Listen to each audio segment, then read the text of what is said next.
Hey, Evening. how we How are you doing? doing today? Good. How about Good. yourself? I'm good, man. I Yeah, just I had a, guess. what's Go ahead. up? You go ahead. Just had You go ahead. had a Zoom conference with my coworkers. Everyone was looked like they were in good spirits, hanging in there for the most part. Trying to keep it upbeat. So that was nice. I'm hanging in there. Yeah. I feel like a zombie on a bad day. No, I I guess. haven't used that line before. Um, yeah, so I make my own coffee and I reuse these Tim Hortons cups. So, uh, yeah, I'm happy to see that you're looking like a good Samaritan as you always are. I don't know. I saw your cup. I'm thinking, is this a love cup or something? Drinking a magic potion or something? Or you got Oh, wine in that thing? that's a little wine. Yeah. Yeah.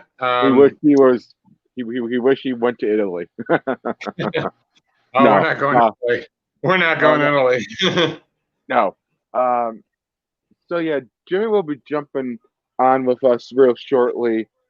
So uh, this is the recap show from the draft.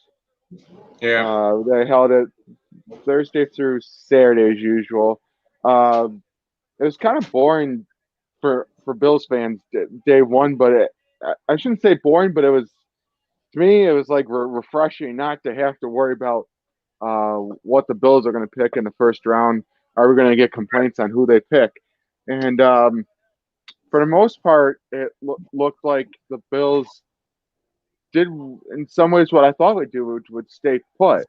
Some picks I think I was sort of right, but not fully right. We'll get into that in a moment. We're also going to talk about the Everton's Patriots, their draft situation. Talk a little bit of the AFC East as far as what they drafted a little bit. I mean, we'll just get all cozy and all happy and debate whether we think they're still going to win the division. If the Patriots still going to, excuse me, still win the division. If the Dolphins think that they have a shot at the division. If the Jets still think they have a shot with Adam Gase as the coach. I don't know, and I really don't care, but we're going to do it anyway. Uh, I got I got to tell you, it's crazy weather out today. Rain in the morning, and then like sunny in the later afternoon. Um, I, Yeah. you couldn't ask for a better thing. I'm gonna promote Samsung watches. I do like the face on my thing. I Oh, I got see. that Christmas. You've probably seen it before, but Yeah, we anyway. see. It's funny. You talk about the rain. We tried cutting the grass, and it was too wet. We got a quarter through in the front, and that was it. We didn't get very far. Let's just put it that way. No, I gotta say though, it's like I was trying to get some stuff, our stuff straightened out today. T- gonna be taking an IT course in the before September. Troy Cares providing a free IT course that's that will act from you can get for free. You sign up and it's free, and I signed up for the August session, so hey, why not? The hell with it, grow my educational horizons. So I'm happy I did that. Got that figured out today. Uh, so we're gonna start out. I'm gonna look over. I looked over some the draft prospects that I didn't get to, but from last week, of course. Um,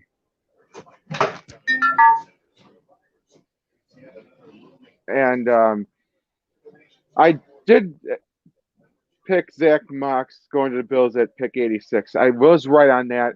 I know we discussed Yeah, that last night, and I'm going to post some questions that you asked me during our sure. text chat last night.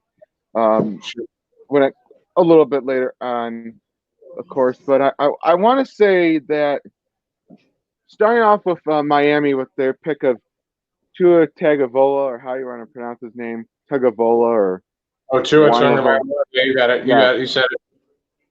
yeah. So some people in the draft experts believe that he might have slid far down in the first round, probably closer in the 20s, I'm going to guess.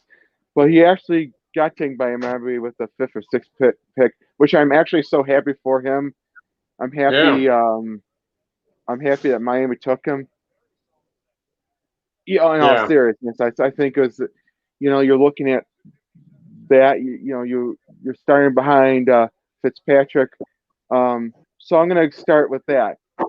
What do we think Right. of the pick for Miami? How do you see this playing out over the start of the season and potentially even further? You were asking me last night if Right. you thought Fitzpatrick would start the season, or Tua's going to start the season, or commit to the full season. Right. I'll let you respond first before I give you my thought. Sure, that's fine. Well, yeah, I think Fred. What's going to end up happening is that they're just going to let Fitzpatrick play as much as he can, because after that, after getting Shane Gailey to come down there to be the coordinator, I think that's going to be pretty much. They're going to try to ride that out as long as they could, because they did have some success in New York, but then they had some struggles as well along with it. But I think just for the time being, due to the fact that there's only like a virtual off-season program going on, there's not going to be any mini camp, OTAs, any of that stuff. Probably barely any training camp. And I'm hearing that potentially now that they might start the season mid-October potentially. I don't know if you've heard that or anything like that, but that's where they might end up going. So not having that kind of like downtime to like really get the reps with your teammates is going to come up. So maybe he doesn't play much of all, if anything. So we'll see ultimately what ends up happening. But I would say Fitzpatrick would probably be the go-to there. I know you always ask me about Rosen, but I don't. I think he's probably got 1 year left in this league, and then he's just going to kind of float from training camp to training camp until he's done. I think he never, that guy, Rosen is not a bad quarterback, but he just never, I think, really embraced like wanting to be a football player, like as a profession, stuff like that. I think he was more in it for like, it's giving me security. It's going to give me, I'm going to have enough in my bank account to put away to retire. I could do whatever, I could work, deep down, I don't have to work much later in my life because I'm getting a rookie contract that, probably Arizona's still paying him versus now like what Miami's giving him. So I think we have to just kind of assume with him, Fred, that he's going to be like kind of like moving on, to other things. I think like, after this year, but he's like a guy that'll fill in on a roster and then he'll just go from there. Hey, there's Jimbo. Hey, yes, we're live. How you doing? Oh, wonderful. I just got to say this. I took a nice long walk, and then at around 2:30, burned about 500 calories, and then did a core workout at 4. I mean, I'm the ab He king of thinks the he's world. Hercules. He's the 2020 version of Hercules. Hercules. So Business. I think Josh Rosen can. I think Josh Rosen, if he really wanted to, if he can fight for a backup spot this year, because he could be the third string quarterback, maybe on the practice squad. If you see something this year that he's actually fighting for his livelihood, that might come down to it. I will say this though. I agree with your points on Rosen that he probably won't see much of the NFL on the field, at least from Miami's point. But yeah, on Rosen, I think it's best to cut. If I were Josh Rosen, say, hey, this is not a fair situation here. I would go to a situation like Seattle, or Pittsburgh, where I could be a backup, under like a Ben Roethlisberger or Russell Wilson here, gain some experience, behind them, and then maybe give more time to develop, and eventually come and start. Unfortunately, he's kind of had the worst luck of the class from 2 years ago. Was a starter for Arizona for 1 year. It was off. Then it's traded to the Dolphins. Traded the Dolphins. Patrick, played, and now you're in a situation where now Tua comes in, and now is he going to be a third string quarterback in Miami, or is he going to? I just think it's not a good situation for Rosen. I think for him, he's got to prove it though. I don't think he's proven it in in the first 2 seasons of his career. So he's got to come in and prove it. No matter what, where he goes, what he does. As far as Fitz, I'm going to give Fitz half a season because I don't think he's going to have the same success as he did last year. I mean, they turned around late last year and everything. For Miami, unseen the Patriots from the bye. But I mean, you've got Kyle Van Noy that came in, Jack Lawson on the defensive side. You're bringing Tua Tagovailoa. You're bringing some of these other players from the draft and free agency. But you still got time to gel. So, same thing. I think their second year under the test again. So there will be a bit more time to do a case of everybody. But going back to Tua, he's got a lot to prove too. Coming off of a major hip surgery, get some rest in the preseason, see how he is. Yeah, give him time to develop before you throw him right in. I don't think that's a smart move. If I remember, I would just keep him at least half the season on the bench, learn from Fitz how to be pro. Well, they know how to be pro, but just some of the nuances of preparation and everything, which I think would do wonders. Then, at some point, if you really feel like your season's going down south with Fitz, then I would turn to Tua, but I wouldn't force it. It's the NC game at this point. I'm going to give my two times. I haven't got my thoughts around the show, but yeah, with Tua, I would be learning full season. Obviously, with no off-season workout program, can possibly not have a trick him. For him, it would be best to sit out the year behind Fitz and learn from him. Fitz is Ryan Fitzpatrick is better in the league. Who's been through multiple teams, has been started for the Bills, and he's the type of guy that would really benefit under Ryan Fitzpatrick here. There's no need for him to. There's no need for him to rush and start line up here. Yes, like I said, this is kind of a weird offseason because of COVID-19. So for him, I would spend a full season getting myself healthy, learn under Fitzpatrick, and then get ready for 2021. That's kind of where I see. They're building a tenure in Miami, like you said, and Lawson, and they'll probably get a wide receiver next year in the draft. I think Miami, just like Buffalo, in a couple of years will be one of the contenders for the AFC years to come. And that's why I think going back to last week, past couple times, I thought this was going to be a wide open division and a tighter division than we've seen in previous years between all four AFC East teams. Can you believe that? Wow. We haven't said that in a long time. A wide open AFC East division. Well, even before we had New England for what they were, the division had Peyton Manning. They had the Colts. So if you're crazy enough to think we had both of those guys in our division before they switched up divisions and stuff like that, so kind of wild, huh? In a weird way. Yeah, it is. I'm going to have my thoughts on the Patriots here. It's going to be about the Patriots later here, and I got also some thoughts here on the Green Bay Jordan Love situation, but I do too. But should we start there? Let's start there with Jordan Love. Oh man, I was going to lead into that after this. So yeah, the shocker of the night, if you want to call it on night one, Packers traded up a few spots to take Jordan Love, which I'm so happy they did. So they build Belichick his hands on him. But at the same time, it suddenly creates controversy.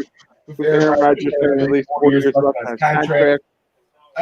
Is it really a controversy to be honest with you? Do you think Aaron Rodgers is still going to be there for at least another 2 years leading the Packers, or do you think Rodgers says, I'm out of here, you don't give me enough weapons?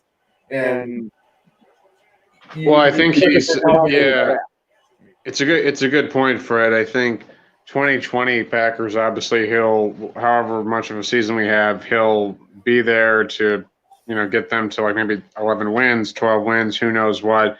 But I think they are kind of going away from like, the drop back passing. Like they didn't, like you said, they haven't really invested a lot in the receivers and stuff like that. Like they're kind of more run centric, and tight ends. So who knows? I mean, it all comes down to if like Rodgers is happy or not. I mean, I know they said like they'll give Rodgers plenty of time and stuff like that, but it all comes down to I think really what he wants, and if he he's one of those guys that would be more likely to demand a trade before like this kind of goes up. So we'll see where he would go, and who knows? I mean, who knows if they do anything, if they would move on from him. I don't know. I just have that feeling with him. He's going to probably want out at some point. You know what I mean? Like, who knows if he gets frustrated or shuts down? Like, he might. Where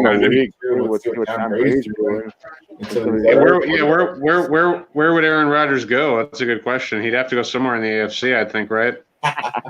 And to add to your point here, to add to your point, Emerson, the Green Bay Packers did not draft one wide receiver throughout the draft here. So it kind of makes you wonder what Matt LaFleur's confidence in. Maybe Buffalo. I'm going to throw that out there, but go ahead, Jim. I take that. Yeah, I'll take Rodgers. Okay. But they only drafted running back in the second round, but they drafted no wide receivers to help out Aaron Rodgers. I mean, if I'm Aaron Rodgers, but I would be pretty simple. Like, look, I got a few more years left here on my contract here. I'm on the downside of my career. I want to win a Super Bowl here, and you draft no help, and you draft no help a wide receiver or tight end. I'd be fuming. I mean, I would be like, heck with this here. Now he's going to play the good turn low in your team, but the situation is not going to end well here, unless in fact in the last 15 years since they drafted, not drafted not one wide receiver or one skill position on offense in this draft here. So this is, to me, is very concerning if I'm Aaron Rodgers. I understand. On the flip side, the Packers are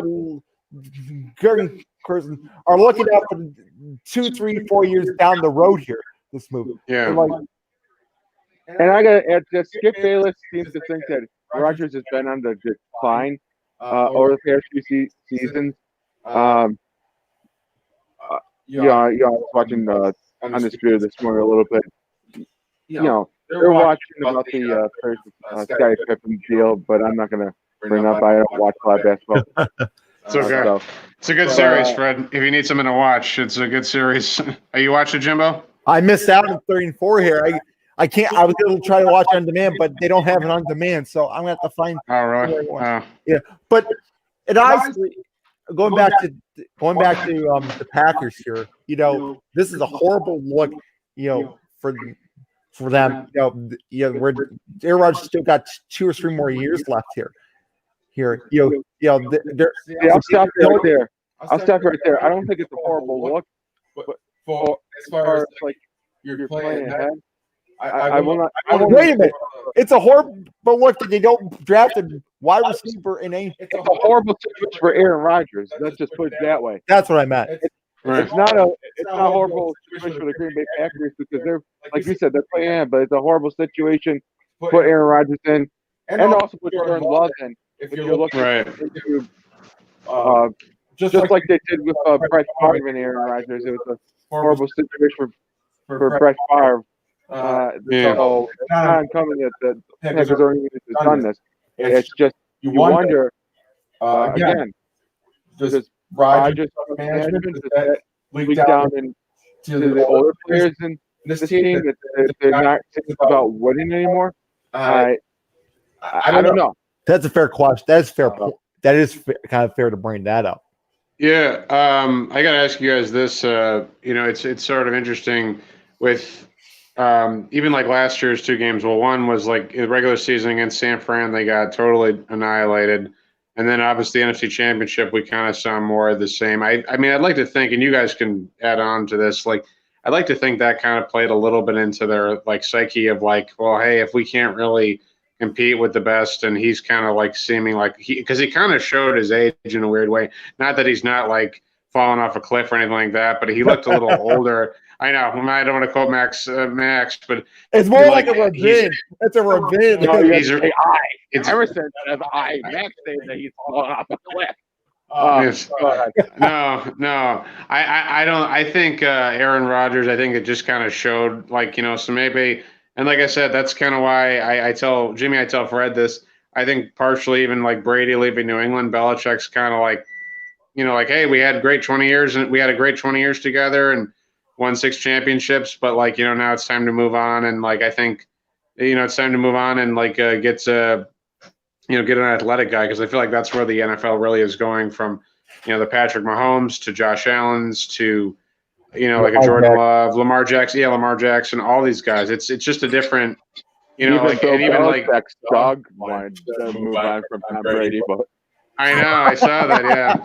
Wow. Yeah. Here's one more thing too to add, and then you guys can go back to the Green Bay. Jalen Hurts to Eagles. Do you buy anything into that, or is it just more like he's a guy that can fill in if Wentz gets hurt? Let's debate this one. I don't know about it. How much you want to read into this?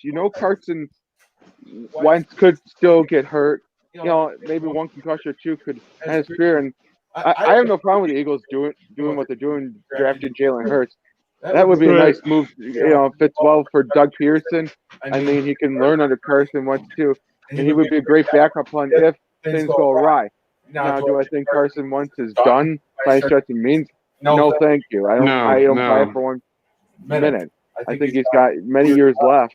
If anything, this is sort of like what the Bills did with Jake Fromm. I mean, this is going to potentially be a backup, a better replacement for Matt Barkley. So when you get into those after the prime years of Max Man on the entry-level contract, I think it's going to be coming up on that. But still, going back to the Eagles, why not? Right. So if it makes sense for their standpoint, go for it. I have no problem with it. I don't think there's any issues with that. It's a lot different. And Jalen Hurts wasn't drafted in the first round, which makes it less pressure. Like most of these quarterbacks that were drafted in later rounds, there's not a lot of pressure. There's not a lot of expectation. You're drafted in the first round. There's so much expectation with these players that sometimes it's a little bit unfair to these players that are put in situations. But I digress. Yeah, and like you said, I think it was a steal to get Jalen Hurts in the second round here. But it's like Pearson. I think you could have drafted Jordan Love in the second round if you're Green Bay here. You could have drafted a wide receiver in the first round. The only reason why they didn't draft Jordan Love in the only reason why they did that so they knew probably they would take him in the second round. That's probably why they moved up. I mean, but I think New England. Who did they take in the first round? By the way, the first pick, their first. They traded down. Yeah, they traded down. They traded out of the first round. Yeah, that's right. I forgot about that. So if you're the Green Bay Packers, if you like this, that's why you do it. That's why you probably did. Like I said, you do not want New England getting advantage on developing a quarterback. If you're any team in the league for that matter. So I mean, right. Well, yeah. Let me. Do you guys want me to go through the list for you for the Patriots draft quickly, since we have you? All right. So, like you guys said, they traded out of their first round pick. So their guy they got in the second round was this guy named Kyle Duggar, safety from a Division II school called, I know, crazy, Lenoir Rhine. Kyle Duggar they got as a safety to play with Devin McCourty. They got. Oh, hang on one second. Let me grab something to drink. But. Well, 2 things I'll leave you guys with, and then I'll let you guys debate this. So they actually picked up 2 undrafted quarterbacks. Yep. So there's this guy. His name is Jamar Smith. Isn't that the one from Michigan State? No, this is Louisiana Tech. The guy from Michigan State is Brian Lurkey. And I'll tell you about these 2 guys, and then I'll let you guys debate about and stuff like that. I'm right back. So this Jamar Smith was a 3-year starter at Louisiana Tech. where he improved markedly each season. He won the Conference USA Player of the Year in 2019, in which he completed 62% of his passes with 18 touchdowns and 5 picks. Not terrible. He did this in a year where he was forced to miss 2 games due to suspension from athletic department, though it's unclear what rule he broke to earn that suspension. He returned to the team's bowl game. He has a great scrambling ability, which I'm sure Belichick likes, but only rushed for 245 yards in college. So I guess he's more of a pocket guy. So this Brian Lurkey, I know. Brian Lurkey was a highly touted entering 2017 as a pro-style quarterback, Michigan State, with a solid arm. He delivered in his first year under contract, but then suffered an injury to his throwing arm and had two uneven seasons with the Michigan State Spartans. Was he hurt? Did the team not surround him with enough weapons? Did he regress?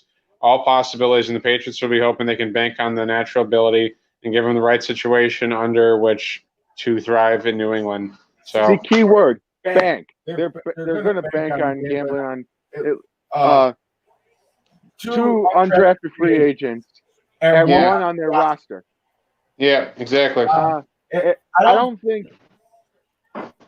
Now, I know everything's going to get a drink, but I'm going to say this flat out. You're gambling on 75% chance that one out of the three.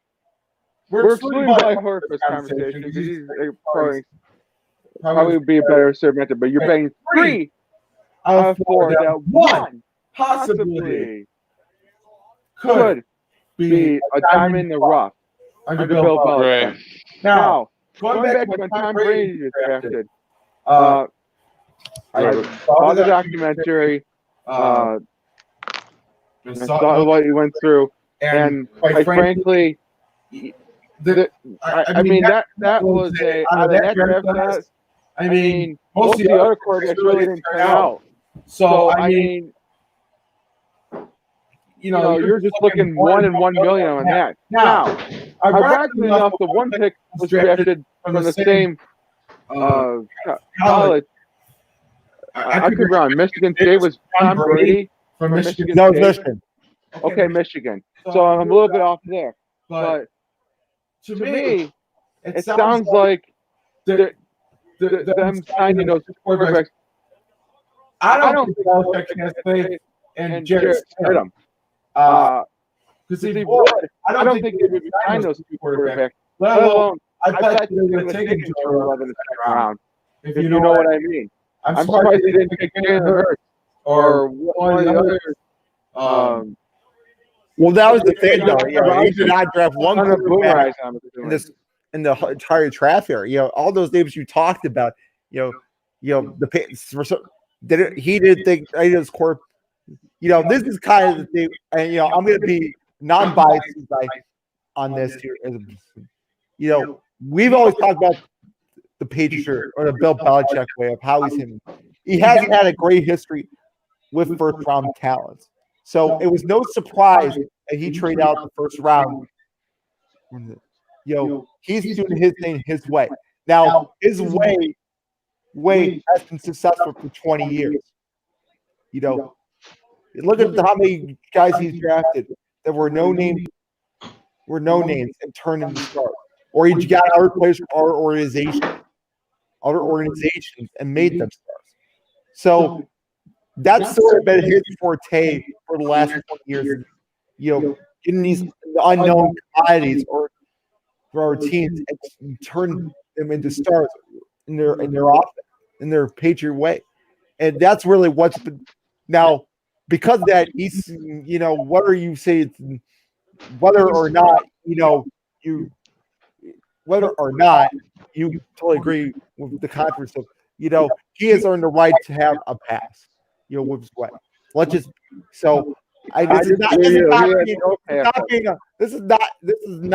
is just being non-biased, even though, I'm not trying to be the Bills fan, JRT. I'm trying to be the analyst and being the smart guy, being the non-biased guy here on this subject here. Because obviously we know how biased we get around here. But so if Belichick Well, if Belichick lived in this draft class, he would have picked someone as draft pick. Does he believe there's someone else in next year's draft? He might draft the first or second round. They truly believe it, because I don't think these quarterbacks are going to make a damn bit of difference to these next couple of years. I doubt. I'm sorry. Do you think really, honestly, sincerely, that that's these three quarterbacks are going to turn out to be anything? I don't. I honestly don't. I'll get. That's where This is probably being a Bills fan and being harsh, but I mean, you're just looking for string needles in a haystack at this point because you didn't get the guy you want. So that's just how I feel. And the other thing of it too is that as a you know this is as and Everson, I'm gonna go because I talked to a friend about the Patriot way, the how it's earned the benefit of the past here, as far as most fans are concerned. Now, again, I think they're going to roll with Jared Stidham throughout this year, given the situation. That's who they believe in. But like Fred said, is it like he said, one of these three quarterbacks turn out to be the diamond in the rough? That remains to be seen. I think you have to, and also the fact they did not upgrade on any skill positions on offense. On offense, that as I said, I give Belichick the benefit of the doubt, but it's concerning when you don't upgrade on skill positions here, on wide receiver, on quarterback, on tight end. Those are concerns that I have for this organization going forward. They ask on what your skill on scale 1 to 10, your comments picture being. I'm at a 2 or a 3 because I just don't think. There might be about being. Granted, we don't know how they're going to perform in the NFL style with these two undrafted free agents, but I'm sorry. Go ahead, Jimbo. Well, to your point, these undrafted, we don't. Everson gave us these stats on the two quarterbacks that he picked up here.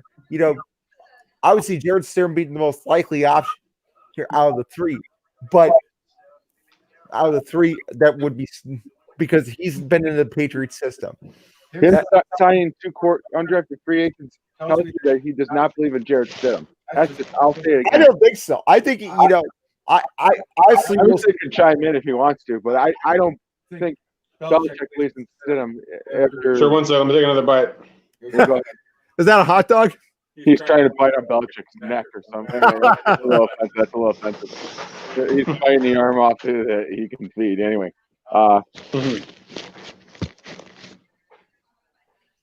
There might be some inappropriate consequences that I apologize to Bill Belichick for being a sore Bills fan. By the way, how was my take on the Patriots, the non-biased Emerson? Terrible, just absolutely terrible. No, I'm kidding. No, I'm kidding. No, you're good. You're good. No, I appreciate it. It's a good. I'm excited. I'm excited to play with these guys in Madden, especially. But I don't know, Jared. Did you guys know? I don't end up on playing for is Madden. Be a one-hit wonder. That's what I call. So honestly, what is your take on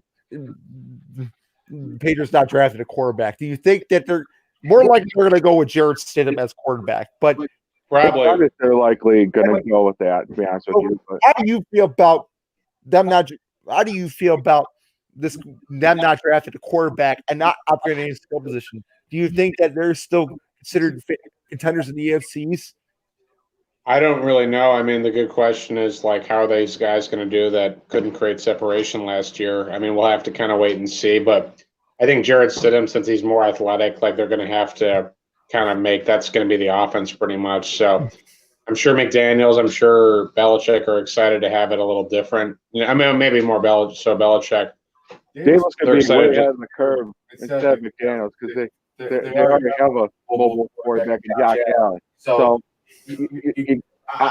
I mean, there's going to be some adjustment there, obviously.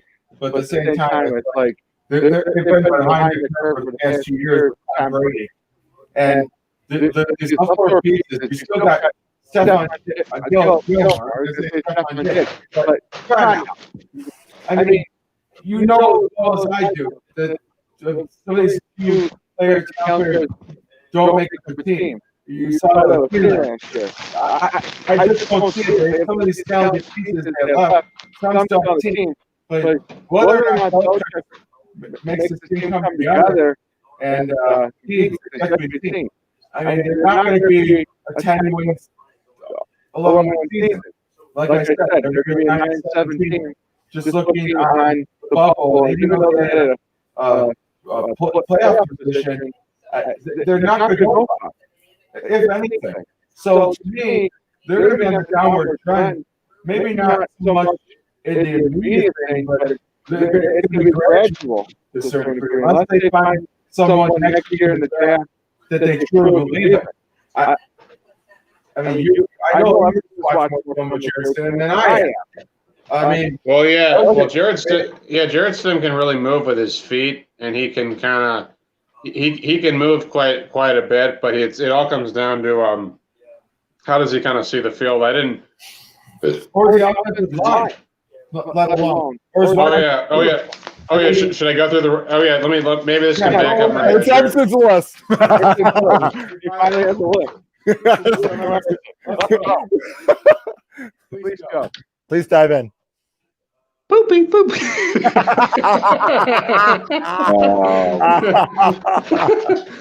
is good. This is good stuff. Belichick's dog has more than he does. Oh, wow. I'm sorry. I'm just playing. I'm sorry, Fred. Yeah, I'm sorry. Picking up dog crap. I mean, never mind.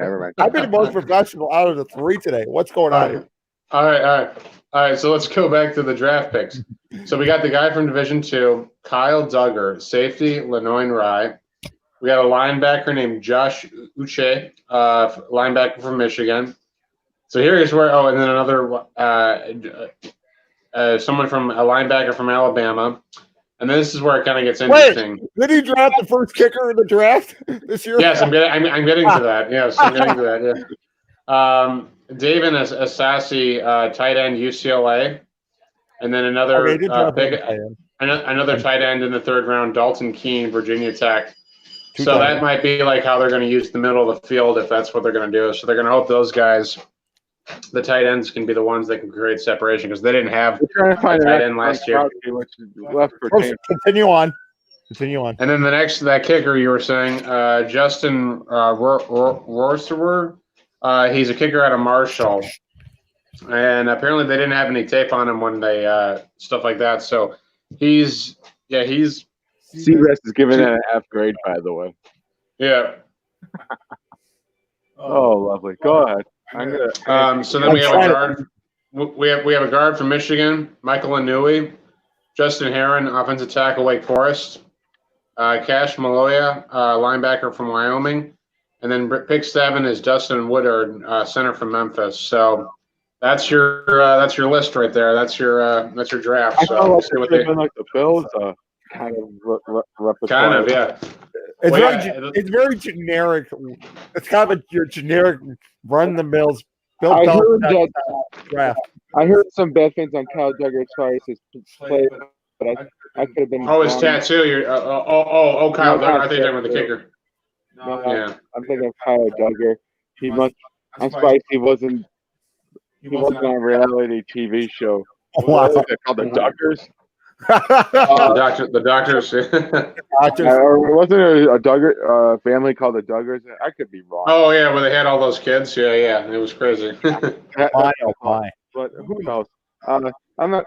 In all seriousness, though, I mean, I felt like the Bills could have drafted an edge rusher, drop there and shoot. But again, beggars can't be choosers. I'm not complaining about the Bills draft. I'm just saying, it seems like you're looking at the Patriots draft plan.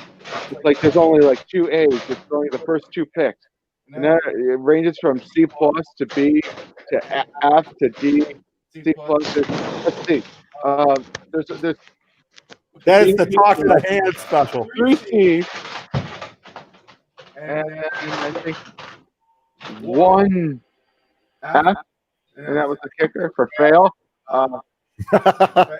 Thank you, Bill Belichick, for failing on that one. That's a for CBS. I don't know. I have no idea on these players. All I can say is that we'll see how this goes. They looks like they dressed a little bit everything. Wait, what's Fred's grade for the Patriots draft? C plus. C plus, yeah. Yeah. They're giving CBS is giving a C minus to 2 C pluses. There's only like 2 A's, so you might be bumped up to a B minus, but C looks big. C to C plus. I mean, I'm just saying, are they trying to look for next Gronkowski?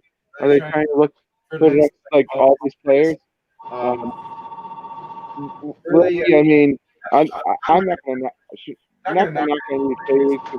Any one of them can be drafted by any team anytime.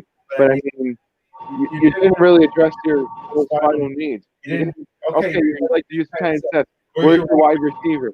Where's your quarterback of the future?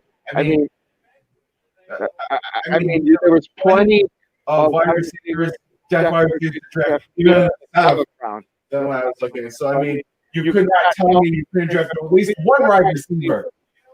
Right.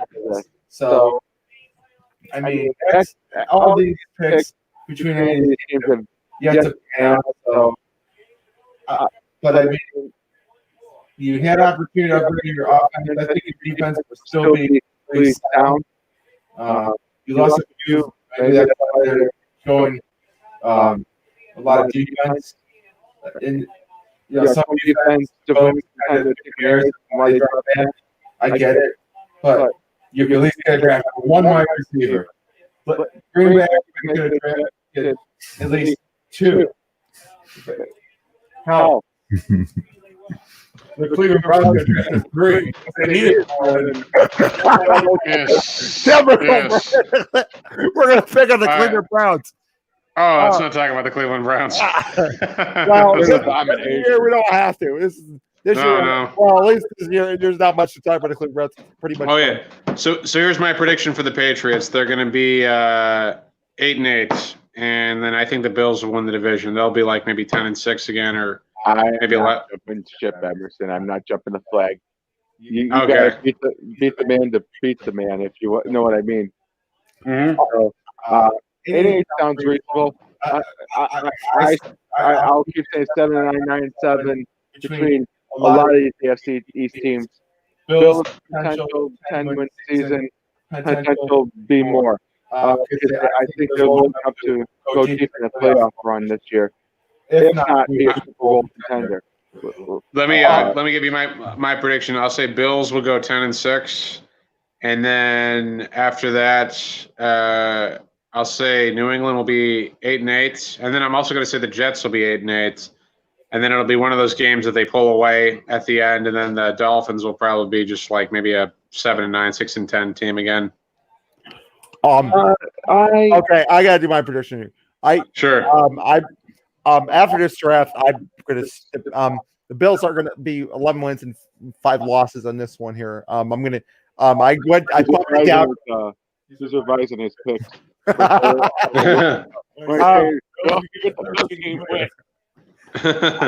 I still think they had potential, but I'm gonna fair 11-5 here. The Jets, the Jets are gonna be 9-7. I think they're gonna be second best in the AFC. Yeah, I thought you were insane. The Patriots after this draft, I'm not so confident. I'm gonna say they're gonna be a 6-10 team. They did not address one need on wide receiver or tight end. Okay, you said tight end. Oh wait, tight end. I'm sorry, I'm not mistaken. You mentioned 2 tight ends. I'm not mistaken. But you did not draft one right receiver. You did not. Yeah. A running back here. We're doing our own show here, Mom. Sorry, we're talking to Emerson. Sorry. Oh my. Hi, Mom. Emerson says hi. So I just again I'm not that confident in being an 8-8 team. I'm gonna say Patriots are a 6-10 team, and I'm the Dolphins here. I'm at this trip. I'm thinking they're going to be 7-9, 9 ahead of the Patriots. I'm talking Emerson. They're going to be a 7-9 team in the division here. Right. I just, I like them better than I do the Patriots at this point. But again, this is kind of a weird year, as you know. So again, I said I'm just not that confident in the Patriots this year. I really think they're going to take a step back. Gotcha. Hey, Jimmy, on that note, let's take a break. I'm going to grab another sausage to eat, and then I'll be back, okay? Yeah. Let's take a break here. We'll see you in a few minutes. All right, buddy. Take it easy. Bye. Yep. Bye. If you decide to take a 4-minute break, text me. Oh, He's bailing out. I'd probably. Well, if he comes back, okay. So we're going to talk about the Bills draft pick at this point, which was again kind of surprising to say the least, but it was a refreshing take. Take AJ Espinenza at the 54th pick of the second round, defensive Iowa. Most people might not consider it as a total edge player, but there is that explosiveness, there is that size that can be used a lot of versatility that being McDermott like I said, I was spot on with the Zach Moss pick. They needed a type of downhill runner that would be sort of close to Derrick Henry, and that was the pick that did it for us. Watching film on Gabriel Davis, wide receiver. This guy looks like a stud. Very explosive speed. Can grab you the ball. I think He's got that. He's a steal. He's definitely a steal. One of the steals of this draft. I think, from a Bills perspective, I think he can be in the opening lineup. Jake Fromm, he's not from State Farm. Honestly, the State Farm commercials. I'm not going there. I think we'll see how it develops over time. I think that was a surprising Bills pick. That I think could benefit them a couple years down the line, where it'd be if Josh Allen goes down from a potential injury, you're going to probably want to save cap space. Eventually moving on to Matt Barkley. Here's the ballpark pick that I did not expect was the kicker. Do you think House should stay numbered in Buffalo? I wouldn't say they're numbered, but that is one of the more interesting picks besides the Jake Fromm pick here. I think this is more of eventually Couch is going to be replaced at some point. I think probably give him a year, probably a couple years, I would think, as for the kicker, and then I think but what I saw on the draft package here on Saturday, he's got a really strong leg here. Watching the clips they had on ESPN on the draft, like were 40, 45, 50-yard kicks. I mean, they were right down the middle. I mean, we talk about how many your feel is. I mean, this, and when it gets cold and clammy like it does in Buffalo, and you need that extra length, this would be the guy here. Is he going to be a starter right away? No, but I would see him in a year or two, be that number one kicker for the Bills. But I said I don't think they're quite numbered quite. Our days are numbered quite yet. So, I mean, again, with the corona, with the health situation we're in,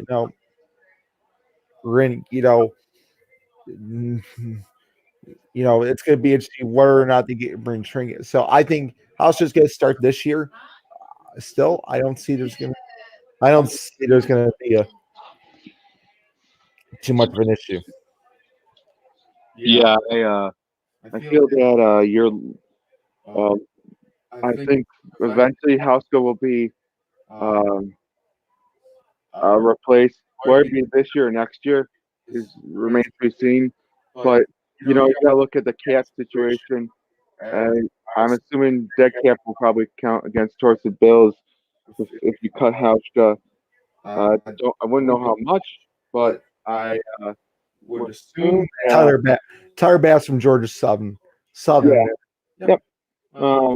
The other interesting note, Bills drafted 2 wide receivers, the one from UCF, and then also Isaiah Hodges. Yeah, I was going to get to Isaiah Hodges. I mean, I think he could develop into a end zone specialist. He's got that reach that he can get those contested catches. I think I saw breakaway speed on the tape. Yeah, but sometimes looks can be deceiving. We'll see how he can do route running and that sort of stuff. Isaiah McKenzie and a couple of these other wide receivers will be on notice. I especially bet too that Beasley will eventually be replaced in a few years. John Brown, as they get a couple of years into like when they have to re-sign all these Josh Allen and I would say Jordan Poyer and Michael Hyde, but I'm seeing some of the defensive end players, not safeties, the nickel corners and everything. The linebacker, Matt Milano, and all those good folks are crucial. So Gabriel Davis is the type of receiver that the Bills need. They need that physical type wide receiver that can go up and get the balls. Could be great in the red zone. I think this is you can put be a can be like that number 2 that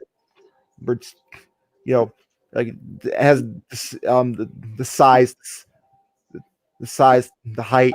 Can. I think that's the theme to add that size to the Bills wide receiving core, but also explosiveness and speed. You got your nice slot receiver in Cole Beasley. You got your speed in John Brown, but you definitely you added with it the pass making ability with Stephon Diggs. But down the road, you got to look towards the future, and those two could be potentially who you replace. Now, I think Stephon Diggs has a few more years than Cole Beasley and John Brown do. And again, you're right. And again, you're right. This is. I like you said. They're going to be up and coming. Those receivers are going to replace some of the wide receivers on the depth chart in a few years. The only thing is like a guy like Duke Brown. Would he be on? More likely, would probably be on his way out. Not that he's not a really good player, but it kind of makes you kind of wonder. You said kind of like with Hauschka, are his days numbered? So that was, and then Robert Foster, and so more competition on this team as far as the wide receiver depth. And then the other interesting note, they drafted the corner back in 7th round. Dane Jackson from Pittsburgh here. He's 6 foot tall.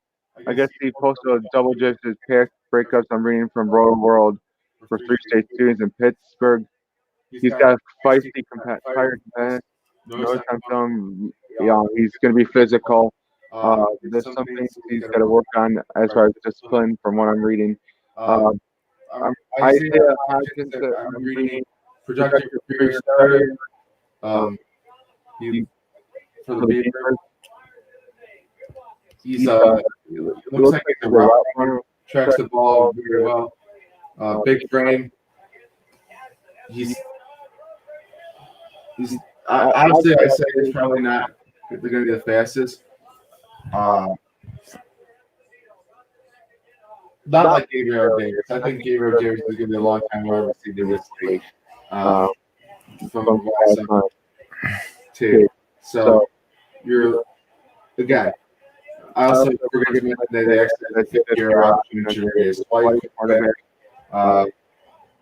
So the Dane Jackson position, I wonder if he's going to be able to play like in a nickel spot, or is this going to be one of those deals where he takes over for like one of the other cornerbacks there's competition. There's also questions going to this not off season, but competition for the training camps or whatever, like some of the preseason games. But again, this is like this every year, and I think it's benefit that we can be in this position at this point at this time with what's going on in the AFC. And to a degree, the league too. We still don't know about the Redskins. I'm not sure on that. Seattle, well, actually, no. The Chargers have played. The Raiders are a question mark. Yeah, the Cowboys. For a lot after they say that they won this draft this year. You know, they got CeCe Lamb from Oklahoma, the wide receiver out of Oklahoma. You know, it's gonna. You know, you can say you won the draft. They actually say they won the draft until you get on the field and everything. If you draft and develop right, okay. But if you don't do that, apologize for that. You can win the draft all you want, and won't make a bunch of different jurisdictions come a few years down the line if you don't develop these people properly either. So, absolutely, absolutely. You know, but looking at this draft class, I thought it was probably one. It was a really nice, solid draft class by Brandon and Sean McDermott. You know, they got a lot of mostly offense. And they help both sides of the ball here on offense and defense. You know, was kind of a well balanced, you know, draft for this. I would say it's leaned a lot more towards offense side of the defense of the ball, because there was not a lot of holes on the defensive side you had to fill. Exactly. Offensive side, it's more building. There's going to be like continuity, but still, they did have free agent signings that weren't necessarily the biggest names, but stuff to fill in. And overall, I mean, literally, you're just trying to push your wide receiver class. You're trying to create competition and everything. Even still, it's like you're also playing towards the future when a lot of your cap will be eaten up by Allen and Trey Day and potentially Tremaine Evans and Milano. I could go on. You got like 4 pieces right now that are prime. Even I might go so far as say it's I won't go far on the running back. The what's his name? Not Zach Moss, the other one. The one we traded the year before. Oh, Frank Gore? No. The one we drafted in the third round last year? Yeah. Oh, yeah, that guy who's. Yeah. Now I'm already forgetting his name. I should know his name. Singletary. Devin Singletary. I knew it was. How could you forget Singletary?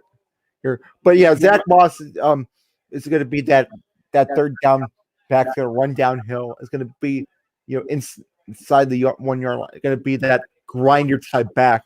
You know, it's going to be that great 1-2 punch for years to come here. You know. Mm-hmm.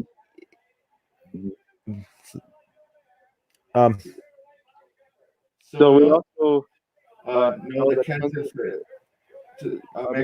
is going to the 42 car, right? Moving, returning to Rush. He's been cleared to race. So that was a interesting side note. You know, like Kansas going in 42 cars, you know, it's going to go by. We talked about it last time. And Kansas is now 48, but he has a lot of experience and brings a lot of time. It will be the first time in 10 plus years that 15 maybe that Kurt and Matt have been on the same team, which is shocking. Yeah, that is that's surprising. I mean, you know, um, that is very surprising. With I mean, I think they can find a more. It's gonna be challenging for Matt Kenseth. He hasn't driven a Cup car in several years. I mean, he drove last time he drove was in 2018. So I'm, I can't wait for. I think they announced that they're gonna have the Coke Center route fans. So I think that's expected for the rest of the season, potentially leading into next season. But I will say this: a lot of people, a lot of fans probably expected that Chastain was going to be going into the 42, but but potentially potentially not the case of this year, maybe next year. So we'll see how everything plays out between the next 10 to 12 months, maybe 16. Yeah. So anybody watching, you want to jump in?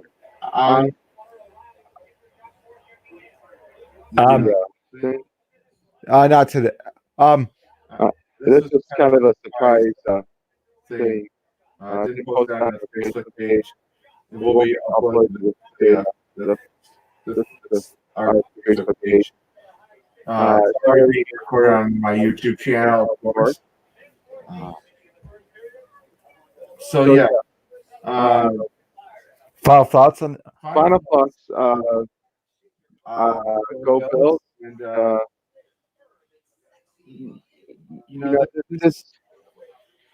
this is very interesting year for the draft because it's so virtual. I didn't see any hiccups that I was aware of. I thought the presentation of the draft was really well done, and the collaboration between ESPN, the NFL, and the NFL with their analysts, that was they really did a phenomenal job with having phenomenal job with the analysts, with a lot the cameras in the home, the reactions as they happen. Also, the 32 teams basements there. Did you see Babel with the two guys when it was? And then as usual, Andy Reid with his Hawaiian shirt, and then another one shirt, and then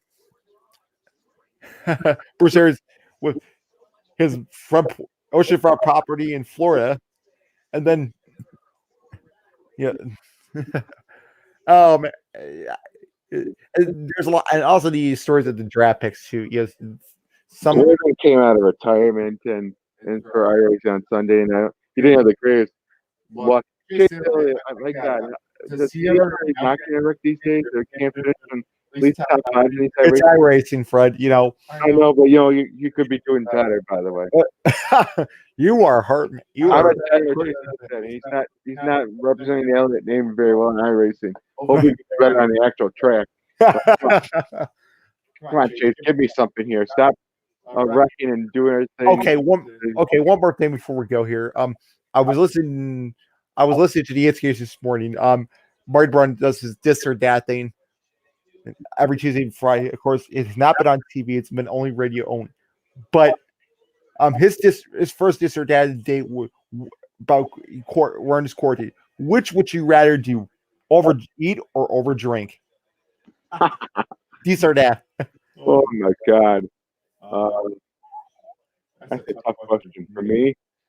I might lean on a little bit overeating instead of over drinking, but I'm trying not to do either. To be honest with you, I'll have to go overeating. And the ironic thing of it is that Andrew Peters and her don't drink anymore. Which Andrew Peters, he doesn't drink anymore. Which for me, I said over drinking, but it's over on coffee. It's nothing to do not with alcohol, nothing with alcohol on this one. But overeating would probably be my thing. I mean,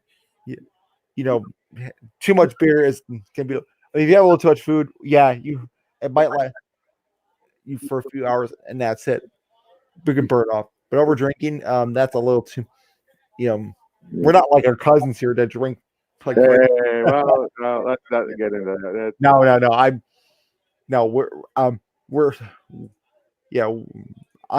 Quig. Cerny and those guys, we'll have you back on at some point. We miss you. I miss them definitely. They would be providing the entertainment right now. I may be calling them out. I'm missing out on a few things. They will be. I cannot, as the I could actually see quick like Jabber trying. I'm missing for all the things. Who cares? If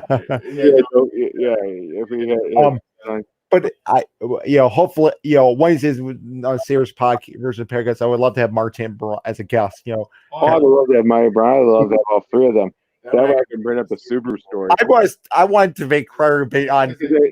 I can tell my side of the story that I don't think they brought it up on TV, and they can't bring it up on TV because of FCC regulations. Yeah, we know that. Well, they're a national.